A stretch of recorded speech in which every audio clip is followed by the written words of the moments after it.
everyone! The European Commission finally released a white paper about Europe's AI strategy, and they also talked about how they see AI should be regulated in this white paper.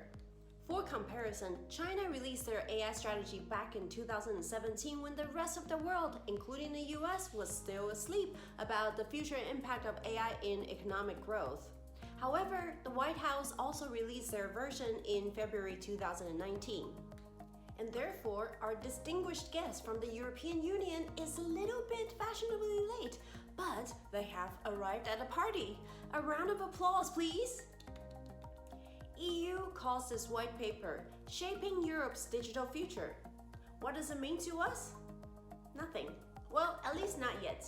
For now, it probably just means it'll take a few more years for all kinds of debates and discussions among the EU member states. It's all very well intended and thoughtful, focusing on human rights and protecting the EU residents. Awesome! But it also means it's very complicated and slow. The most interesting part about this white paper is that it suggests strict regulations around high-risk AI systems. It just means EU doesn't really care if Spotify uses their algorithm to recommend you new music for Discover Weekly.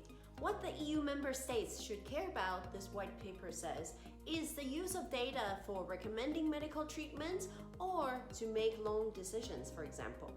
There was a debate posted a few days ago on Twitter by the father of deep learning, Geoffrey Hinton.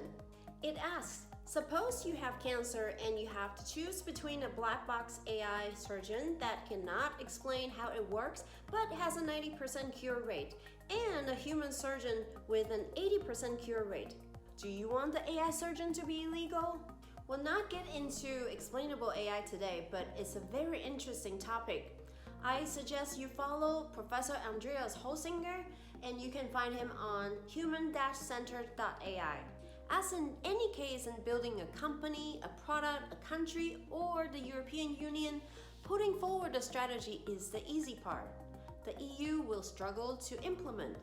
For example, there has been many GDPR compliance cases caused by the US tech companies, but the legal system of Europe struggles to take actions against them all.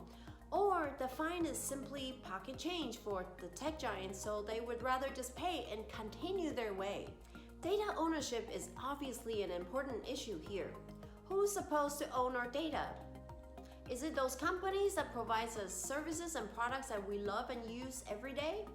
Is it the government? Or is it ourselves? It's unlikely we'll ever reach a universal agreement, but without data, AI won't work. And in this case, unfortunately, we can't say, I don't want AI, let me go free. Because AI is so important for future competitiveness and we can't stop it.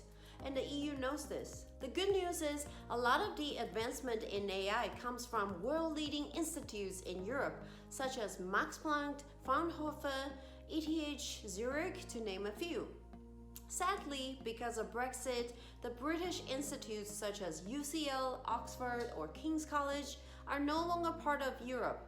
Nevertheless, there are many great talents here, and they're the lifeline of Europe's AI developments, if they're not lured to the US by very attractive salaries. So, can Europe lead in AI? Technically, maybe. Thanks to the great talents here in the world-leading institutes.